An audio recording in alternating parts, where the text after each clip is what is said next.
नमस्ते बच्चों, हमेशा खुश रहो। मैं JVN doctor Nirupama Harshvardhan, faculty of education and methodology, Jyoti Vidyapeeth Mahila Vishwavidyalaya Jaipur से। बच्चों, मैं आज आपको ध्वनि सिद्धांत के बारे में बताऊंगी कि ध्वनि सिद्धांत क्या है। इसके पहले मैंने आपको रस सिद्धांत के बारे में बताया था और आज हम जानेंगे ध्वनि सिद्धांत के बारे में। भारतीय काव्यशास्त्र में ये ध्वनि सिद्धांत बहुत ही महत्वपूर्ण माना गया है। इसके जो प्रवर्तक आचार्य हैं आनंदवर्धन जी, इन्होंने इस ध्वनि सिद्धांत का प्रतिपादन किया है और इन्होंने अपने ग्रंथ ध्वन्यालोक में ध्वनि सिद्धांत का प्रतिपादन किया। अब हम जानते हैं कि ध्वनि का क्या अर्थ है और क्या स्वरूप है।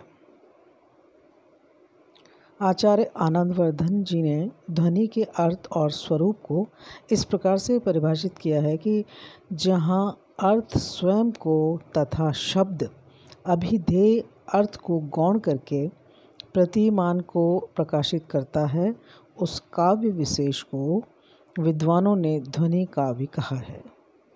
एक बार फिर बताती हूँ कि आनंदवर्धन जी ने जो ध्वनि के बारे में बताया है कि इसका अर्थ और स्वरूप क्या है, उसको उन्होंने इस तरह से परिभाषित किया है कि जहाँ अर्थ स्वयं को तथा शब्द अभिधेय अर्थ को गौण करके प्रतीयमान को प्रकाशित करता है, उस काव्य विशेष को विद्वानों ने ध्वनि काव्य कहा है।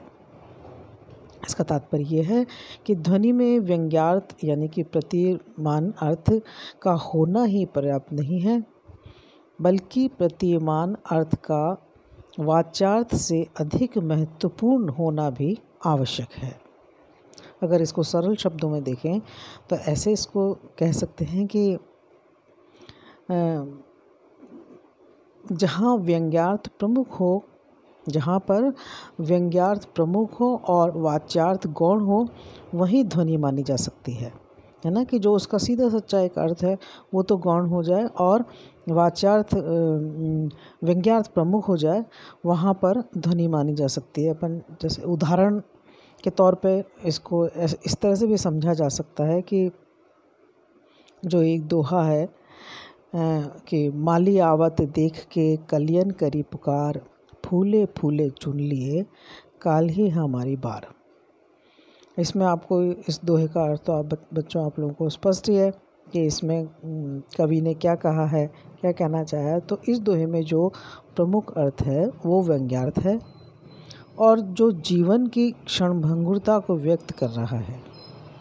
इसको क्योंकि दोहे का अर्थ है कि भाई कल माली आवत देख के कलियाँ कह रही हैं कि माली आ गया और इसने जो फूले जो फूल थे वो चुन लिए और अब हम कल जब फूल बनेंगे तो हमारी भी बार आ जाएगी, हमारे को भी तोड़ के माली ले जाएगा। तो इसका जो प्रमुख अर्थ है वो व्यंग्यार्थ है और जीवन की क्षणभंगुरता से ये संबंधित है, जो कि जीवन की क्षणभंगुरता को व्यक्त कर रहा है। माली और कली का अर्थ वाच्यार्थ है और वो गौण है।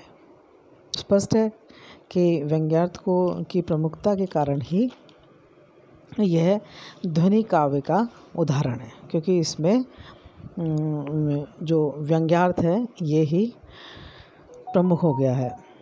या जहाँ पर व्यंग्यार्थ वाच्यार्थ से सुंदर होता है वहाँ ध्वनि काव्य होता है। बच्चों याद रखो कि जहाँ पर व्यंग्यार्थ वाच्यार्थ से सुंदर हो वहाँ पर क्या होता है, वहाँ ध्वनि काव्य होता है।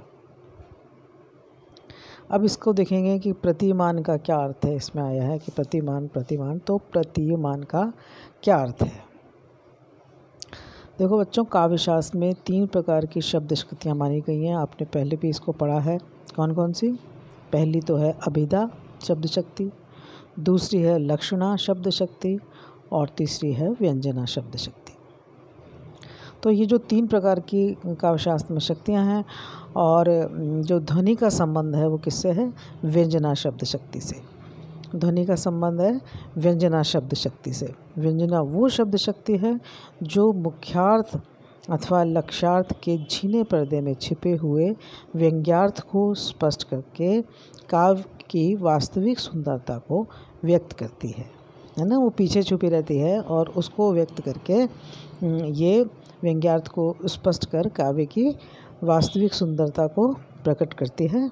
और व्यंजना से व्यक्त अर्थ को व्यंग्यार्थ या प्रतीयमान अर्थ कहा जाता है। समझ में आया बच्चों कि व्यंजना से व्यक्त अर्थ को व्यंग्यार्थ या प्रतीयमान अर्थ कहा जाता है।